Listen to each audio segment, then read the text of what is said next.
All right, so Yes. the Giants are 1-7, the same exact record through 8 games that they were last year. On Monday, Eli Manning was asked about his future as the Giants' starting quarterback.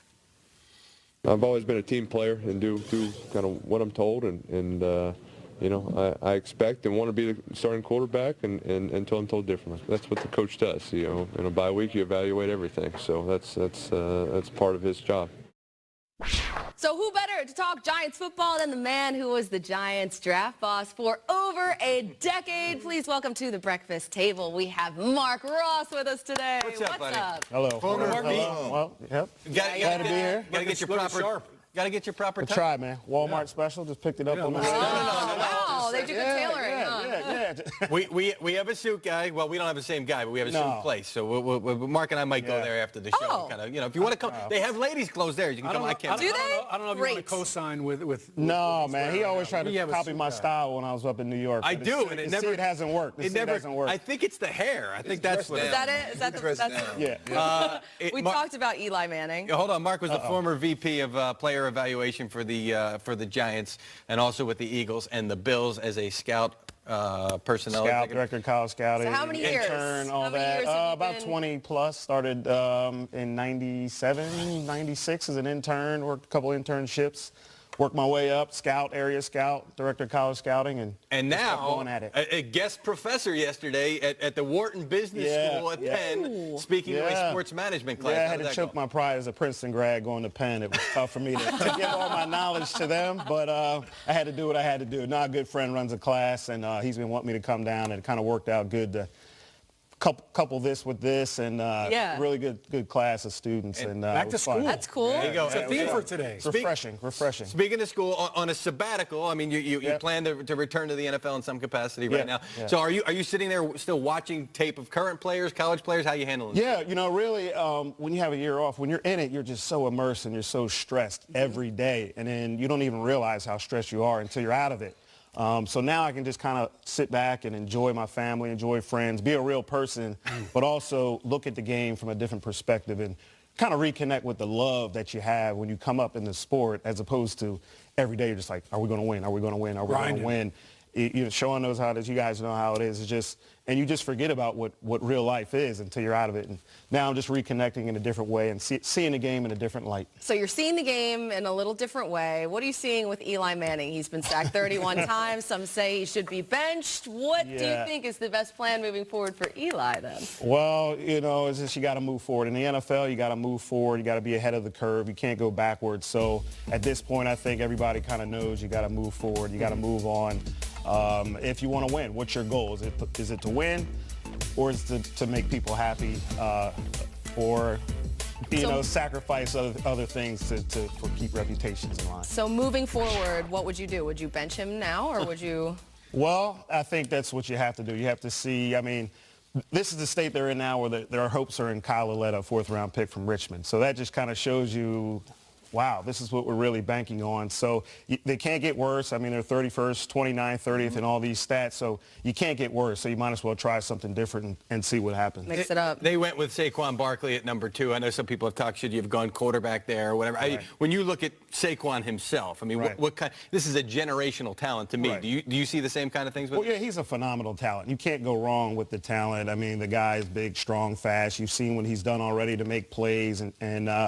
But again, to be that good and then not have an impact on the game, there's nothing like having a quarterback who directly impacts every play, every snap, everybody in the organization, to bring everybody forward and say, oh, man, we have hope. We have a margin for error when you have an elite franchise quarterback who just brings everybody up and raises the level. Who was your guy out of all these quarterbacks that were in the draft? Now they didn't have a shot at Baker Mayfield, but I'll give you that. Suppose you had the Browns and you had the number 1 pick overall. Who was your quarterback? Yeah, but, you know, Baker, I think, was the right pick. I like Baker. Baker and Sam were the 2 guys. You know, every year there's a group of quarterbacks that come out. Everybody wants all of those guys to be great. Yeah. Well, if you look at the history, if there's 5 guys, there's going to be 1 or 2 that actually turn out to be good. It's not all of them. So, you know, pinning your hopes on a franchise quarterback and say, we're just going to get one and he's going to be good, that's not the case. You have to get the right person to lead your organization to help you win. And that goes through the analysis of the whole process of the college years, to see which guy is the right fit and the right person. Yeah. Mark, you were a part of a lot of Giants drafts. Probably the best player I think you guys probably picked in your tenure there was Odell Beckham, OBJ, with the 12th pick back in 2014. Tell me what the Giants need to do to really get the maximum potential out of him, because he's one of those generational type of players too. I don't think a lot of people realize that the dude is special. And having gone against him, he's part of the reason I'm sitting here instead of still playing, because I can't keep up with guys like that. Yeah. You're right. I mean, he may be the most gifted player that I've been around, and I've been around Ever? a lot of gifted guys, man. But this guy is phenomenal. Just what he can do, his speed, his burst, his body control, his passion that he brings to the game. I mean, he is really unique. They got to come with a new wave offense, man, and get a quarterback who can get him the ball on a consistent basis and have him do what he does, man. You see what he can do on limited touches and just getting short slants and taking them to the house. But, I mean, someone that can get him the ball downfield and just open up his whole arsenal of weapons will help him. Do you remember overall where he was on your board that year? Yes. Where?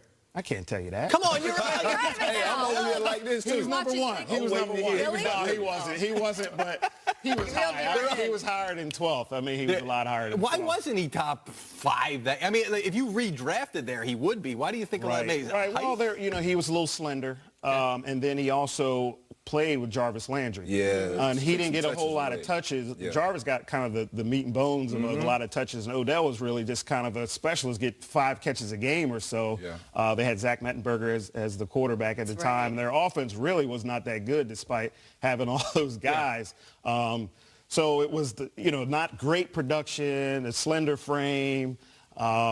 Jarvis getting a lot of touches where there was an argument like who's better. A lot of people thought Jarvis was the better player, and so those were kind of the factors that led into people downgrading him a little It's bit. crazy when you hear all this and talk about LSU and they had all these players and yet they still found a way to lose games. Kind of like the Giants.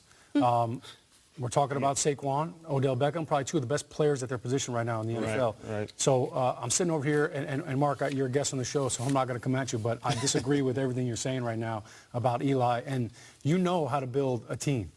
You've got to protect. You've got to block. Right. All right? And the fact that the Giants have swung and missed on so many offensive linemen and so many early draft picks is why they are in the mess that they're in right now. And it's not, it's not, hey, Eli can't throw the ball down the field. He can, but man, when you're getting beat inside, when the guards are getting beat, look, Eli's not the most mobile guy. He was. I mean, that's why the Super Bowl play in '42 was so remarkable, because he doesn't break tackles. The fact that he broke out of that was amazing. We've known that Eli is a pocket guy. He doesn't move around like all these other guys.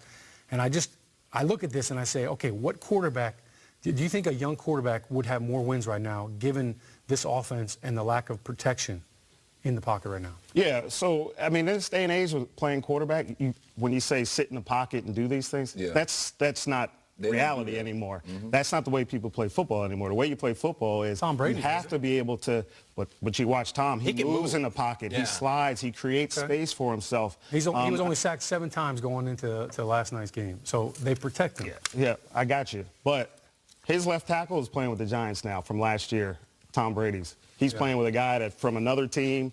San Francisco, the big guy Brown was a late round draft pick, and he's his left tackle now.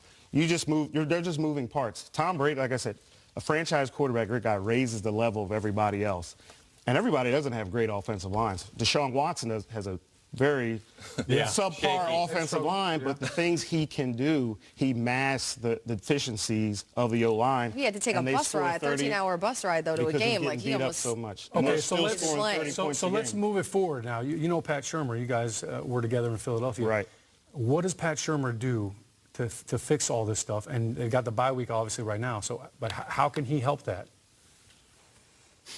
Pray. I think they're kind of in the situation they're in now, and there's not going to be a miraculous recovery of, okay, all of a sudden we're going to start being a juggernaut of an offense and scoring 30 points a game. I think they kind of are where they are, unless the young guy, unless they put him in and he's a discovery, a miraculous discovery, then it'll happen. But besides that, I think you'll just see more of this for the rest of the year. Real quick, the Giants just traded 2 guys. Eli Apple and Snacks, Right. two guys that you know well, and you Yeah. What did you think of that? I think at that point they waved the white flag and said, let's get what we can out of these guys and just move forward.